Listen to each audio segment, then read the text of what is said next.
జనరల్గా మనం ఒక టెంపుల్కి వెళ్ళినప్పుడు ఆ టెంపుల్లో మనం ఏం మాట్లాడుకుంటాం, ఆ టెంపుల్కి సంబంధించే మనం మాట్లాడుకుంటాం. అక్కడ విగ్రహం ఎంత అద్భుతంగా ఉందనో, లేకుంటే స్వామివారు ఎంత కలకలలాడుతూ ఉన్నారని చెప్పు, లేకపోతే స్వామివారి అలంకరణ బాగుందని చెప్పు, లేకపోతే అమ్మవారి అలంకరణ బాగుందని చెప్పు, లేకపోతే పలానా చర్చికి వెళ్తే ఎక్కడ లేదు ఇంత పెద్ద చర్చి ఇంత అద్భుతంగా కట్టారనో, లేదా మసీదుకి వెళ్తే ఇక్కడ అద్భుతంగా ఉంది మసీద్ అని చెప్పు. ఇట్లా ఆయా ప్రాంతాలకు వెళ్ళినప్పుడు వాటికి సంబంధించి మనం ప్రస్తావన చేస్తాం. అట్లా గుడికి వెళ్ళినప్పుడు వేరే వాటి గురించి మనం అక్కడ ప్రస్తావన చేస్తే ఎట్లా ఉంటుంది చెప్పండి.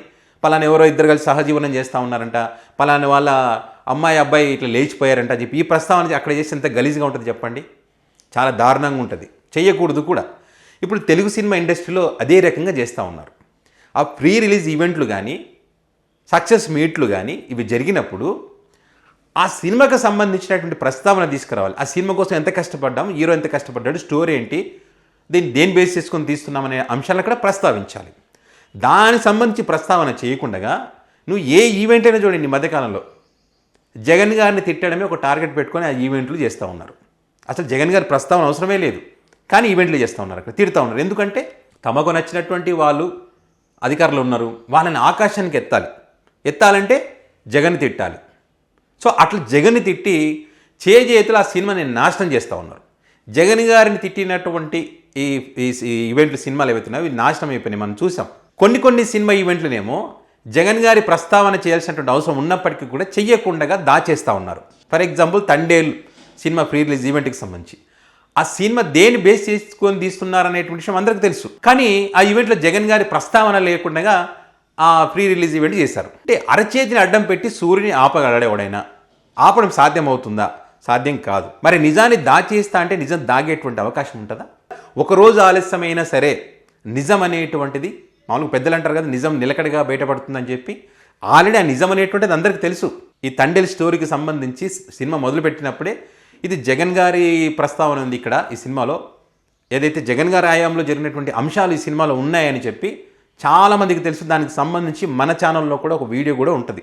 దీని బేస్ ఏంటి, అసలు ఈ సినిమా స్టోరీ ఏంటి?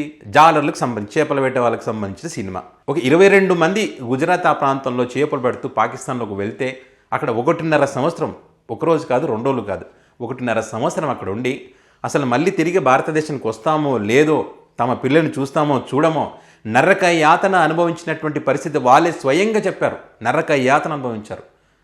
వాళ్ళ బంధువులు ఇక్కడ ఉన్నటువంటి బంధువులు ఎవరికి చెప్పుకోవాలో తెలియక ఆ మనోవేదన అంతా ఇంత కాదు వాళ్ళది. సో ఆ క్రమంలో జగన్ గారు శ్రీకాకుళం అట్లా వెళ్ళినప్పుడు పాదయాత్రలో చేస్తున్నప్పుడు వీటి ప్రస్తావన వచ్చినప్పుడు ఆ కుటుంబాలకు చెందినటువంటి వాళ్ళు ఇక్కడ జగన్ గారితో చెప్పినప్పుడు ఖచ్చితంగా ఈ కుటుంబాలను ఆదుకుంటా వాళ్ళని తీసుకొచ్చేటువంటి బాధ్యత నాది అధికారంలోకి రాగానని చెప్పి ఒక్కొక్కరికి 2 లక్షల రూపాయలు ఇస్తానని కూడా అప్పుడు హామీ ఇచ్చినటువంటిది జగన్మోహన్ రెడ్డి గారు. ఆ తర్వాత అధికారంలోకి వచ్చిన తర్వాత ఆ 22 మందిని పాకిస్తాన్ నుంచి, అప్పుడు భారత్ పాకిస్తాన్లకు మధ్య ఒక పెద్ద యుద్ధమే జరుగుతున్నటువంటి పరిస్థితి. అలాంటి టైంలో వాళ్ళని ఇక్కడికి తీసుకురావడంలో కీలక పాత్ర పోషించినటువంటి వ్యక్తి జగన్ గారు. వచ్చిన తర్వాత ఇచ్చినటువంటి హామీ 2 లక్షలు కాదు 5 లక్షల రూపాయలు ఇచ్చినటువంటి పరిస్థితి జగన్మోహన్ రెడ్డి గారు. మరి అదే ఎవరైతే వీళ్ళు అక్కడి నుంచి 22 మంది వచ్చారో వాళ్ళందరూ కూడా మాకు ప్రాణభిక్ష పెట్టింది జగన్ గారు అని చెప్పి ఆ కుటుంబాలు కానీ వాళ్ళు కానీ కన్నీళ్లు పెట్టుకున్న పరిస్థితి. ఈరోజు మేము బతికామంటే, మళ్ళీ మా పిల్లలు మేము చూస్తున్నామంటే కారణం జగన్ గారు అని చెప్పి అనేక మీడియాల వేదికగా వాళ్ళు చెప్పినటువంటి పరిస్థితి. నేషనల్ ఛానల్స్లో కూడా వీటి గురించి ప్రస్తావన వచ్చినటువంటి పరిస్థితి మనం చూసాం. మరి అలాంటి వాళ్ళకి సంబంధించి నేను ఫ్రీ రిలీజ్ ఈవెంట్లో వాళ్ళని పిలిచినప్పుడు దాని బేసిక్గా స్టోరీ వీళ్ళు తీసినప్పుడు, తండేల్ సినిమా తీసినప్పుడు మరి ఖచ్చితంగా వాళ్ళు మాట్లాడలేదు. అంతకుముందు మాట్లాడినటువంటి వీళ్ళు కూడా, కన్నీళ్ళు పెట్టుకున్నటువంటి వీళ్ళు, ప్రాణభిక్ష పెట్టింది జగన్ అని చెప్పినటువంటి వీళ్ళు కూడా ఆ ప్రీ రిలీజ్ ఈవెంట్లో జగన్ గారి ప్రస్తావనే లేదు. మేము వీళ్ళే మొత్తం పాకిస్తాన్తో యుద్ధం చేసి పోరాడి బయటకు వచ్చామనేటువంటి యాంగిల్ వీళ్ళు చెప్తున్నారు. ఇంకొంతమంది మూర్ఖులేమో జగన్ గారు ఏమన్నా పాకిస్తాన్ పోయి యుద్ధం చేసి తీసుకొచ్చాడా అంటే, మరి అంతకుముందు మీరున్నారు, అధికారంలో ఉన్నారు అంతకుముందు, మరి మీరేం చేశారు? ఎవరేం చేశారు? ఎవరు ఎందుకు పట్టించుకోలేదు? మరి జగన్ గారు పట్టించుకొనే కేంద్ర ప్రభుత్వంతో మాట్లాడే పదే వాళ్ళకి లేఖలు రాసి వీళ్ళ కష్టాలు వీళ్ళ బాధలు వాళ్ళకి తెలియచేశాడు కాబట్టే తొందరగా వాళ్ళని బయటికి తీసుకురాగలిగారు. ఆ కుటుంబాలను వాళ్ళకి దగ్గర చేయగలిగారు. వాళ్ళ కన్నీళ్లు తుడవగలిగారు. వాళ్ళ బతుకు తెరువుకు మళ్ళీ వాళ్ళ బతకాలని చెప్పి కుటుంబాన్ని ఒక్కొక్కరికి 5 లక్షల రూపాయలు ఇచ్చి ఆర్థిక సాయం చేసి ఆదుకున్నటువంటి వ్యక్తి జగన్మోహన్ రెడ్డి కాదా? మరి ఆ నిజాలన్నీ దాచేస్తే ఎట్లా? మరి వాటి ప్రస్తావనించాలా? వాళ్ళ ప్రస్తావన జరగాలి కదా. నిర్మాతల కంటే సిగ్గు శరం లేదు వాళ్ళకి. కనీసం వీళ్ళైనా అక్కడ ప్రస్తావించాలి కదా. అక్కడ ఉన్నటువంటి ఎవ్వరు కూడా మరి ముందుగానే ప్లాన్ చేసి చెప్పారేమో మనకైతే తెలియదు. మరి జగన్ గారి పేరు కానీ ఆ ప్రస్తావన కానీ జగన్ గారి ప్రభుత్వం అని కానీ ఎక్కడ కూడా రాకూడదు అని చెప్పి వాళ్ళు ఆ రకంగా కుట్ర చేశారు. అవసరం లేని చోటనేమో జగన్ తిట్టడం, అవసరం ఉన్న చోటనేమో ఆయన పేరు ప్రస్తావన లేకుండా మరి జాగ్రత్త కుట్రలు చేయడం. నేను అందుకే అంటున్నా, అరచేతిని అడ్డం పెట్టి సూర్యుని ఆపగలరా అని ఎందుకంటున్నానంటే అందుకే ఆల్రెడీ అందరికి తెలిసింది జగన్ గారి వల్లనే అని చెప్పి. కానీ ఈ రకంగా వీళ్ళు కుట్రలు చేసి మరొకసారి వీళ్ళ బుద్ధి బయట పెట్టుకున్నారు, వీళ్ళ ఒక్కరి బుద్ధిని మరోసారి బయట పెట్టుకున్నారు. వీళ్ళు నిజంగా వాళ్ళ చేతి 2 ముక్కలు జగన్ గారితో మాట్లాడించింటే అక్కడితో క్లోజ్. అది మాట్లాడించలేదు కాబట్టే, జగన్ గారు చేసినటువంటి మేలు చెప్పలేదు కాబట్టే ఇప్పుడు పెద్ద ఎత్తున అప్పట్లో వీళ్ళు మాట్లాడినటువంటి మాటలు, జగన్ గారు వాళ్ళకి సంబంధించినటువంటి ఇచ్చినటువంటి హామీ, ఆ తర్వాత వాళ్ళు రిలీజ్ అయిన తర్వాత తాడేపల్లి ఆఫీస్కి వెళ్ళి జగన్ గారు కలిసినటువంటి సందర్భాన్ని, వచ్చినటువంటి వార్తలు కానీ, ఆ పత్రికలు వచ్చినటువంటి వాటన్నింటి కటింగ్స్ కానీ, వాళ్ళ మాటలు కానీ పెద్ద ఎత్తున వైరల్ అవుతున్నాయి. పెద్ద ఎత్తున వాటిని ప్రచారంలోకి తీసుకొచ్చారు. మళ్ళీ ఇది అసలు నిజం అనేటువంటిది. మరొకసారి ఈ నిజాలన్నీ ఈ రకంగా దాచి తెలుగు సినిమా ఇండస్ట్రీ కుట్రకు పాల్పడుతూ ఉంది. జగన్ గారు అధికారంలో ఉన్నప్పుడు అదే రకంగా, ఇప్పుడు అధికారంలో లేకుంటూ కూడా జగన్ గారు చేసినటువంటి మంచిని చెప్పకుండా వీళ్ళు దాచేస్తూ ఉన్నారని చెప్పి ఇప్పుడు మళ్ళీ పెద్ద ఎత్తున వైరల్ అవుతున్నాయి వీడియోలు.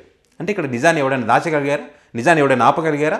మళ్ళీ అదే 22 మంది మాట్లాడినటువంటి మాటలే కదా ఇప్పుడు జగన్ గారు ఏదైతే సాయం చేశారని చెప్పి కన్నీళ్ళు పెట్టుకునేటువంటి వాళ్ళ వీడియోలే ఇప్పుడు పెద్ద ఎత్తున వైరల్ అవుతూ ఉన్నాయి. ఆ Thandel cinema pre release event కన్నా ఇవే పెద్ద ఎత్తున వైరల్ అవుతూ ఉన్నాయి. నిజాన్ని ఎవడు ఆపలేడు. మీరు ఎంత దాయాలని చేసినా, ఎంత కుట్ర చేసినా కూడా ఆపే పరిస్థితి ఉండదు. కనీసం ఇప్పుడు మీరు జగన్ గారిని పొగడాలని కాదు, ఇక్కడ నిజం ఉందా లేదా అనేది మాత్రం గ్రహించమంటున్నాం ఇక్కడ, అంతే.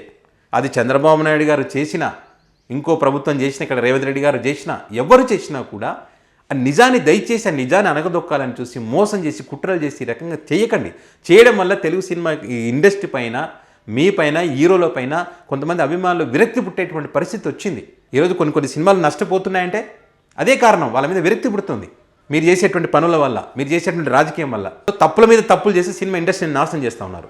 ఏదో ఒక పవన్ కళ్యాణ్ గారు ఒక మిస్సింగ్ కేసుకు సంబంధించి కంప్లైంట్ చేస్తే పోలీసు అధికారులకు చెప్తే 24 గంటల్లోనే పోలీసు అధికారుల ఆ మిస్సింగ్ అనేటువంటి కేసును పరిష్కారం చేశారని చెప్పగానే దాని గురించి పెద్ద ఎత్తున ఎలివేషన్స్ ఇచ్చారు కదా. మరి 22 మంది, అది కూడా మన శత్రు దేశమైనటువంటి పాకిస్తాన్ నుంచి తిరిగి వస్తామా రాదనేటువంటి పరిస్థితి, 1.5 సంవత్సరం నరక యాతన, నిద్రలేని రాత్రులు, తిండి లేక పిల్లలు గుర్తుకొచ్చి, తల్లిదండ్రులు గుర్తుకొచ్చి, సొంత దేశం గుర్తుకొచ్చి, ఆ చీకట్లో మగ్గినటువంటి జీవితాలకు ఒక వెలుగును ప్రసాదించినటువంటి వ్యక్తికి సంబంధించి ఒక్క చిన్న మాట ఎందుకు చెప్పలేకపోయారు మీరు ఆ ఈవెంట్లో? ఒక్క చిన్న మాట కనీసం జగన్ గారి పేరు ప్రస్తావించకపోయినా అప్పటి ప్రభుత్వం, వైసీపీ ప్రభుత్వంలో ఈ రకంగా జరిగింది అనేటువంటి ప్రస్తావన ఎందుకు తీసుకురాలేకపోయారు మీరు? మోపిదేవి వెంకటరమణ ఇప్పుడు ఏదైతే అధికార పార్టీలో చేరాడో మోపిదేవి వెంకటరమణ, అదే వెంకటరమణ మంత్రిగా ఉన్నారు అప్పుడు, ఆయనే స్వయంగా అక్కడికి వెళ్ళి తీసుకొని వచ్చారు. అవన్నీ దాస్తే దాగిపోతాయా? నిజాలు మాట్లాడడం, అబద్ధాలు కాదు, ఎలివేషన్స్ పొగడాలని చెప్పట్లే, ఆకాశం ఎత్తమన్నట్లే, ఉన్న నిజాలని మాట్లాడమని చెప్తున్నాం, జరిగినటువంటి వాస్తవాలని చెప్పమంటున్నాం. సో ఈ అంశానికి సంబంధించి నిజంగానే ఆ జాలర్లు అయితే చేపల బయటకు వెళ్ళినటువంటి వారికి సంబంధించి జగన్ గారు సహాయం చేశారా చేయలేదా? వాళ్ళు మాట్లాడినటువంటి మాటలు కన్నీళ్ళు అవన్నీ నిజమా అబద్ధమా? వీటికి సంబంధించి మీ అభిప్రాయాన్ని కామెంట్ రూపంలో పెట్టండి.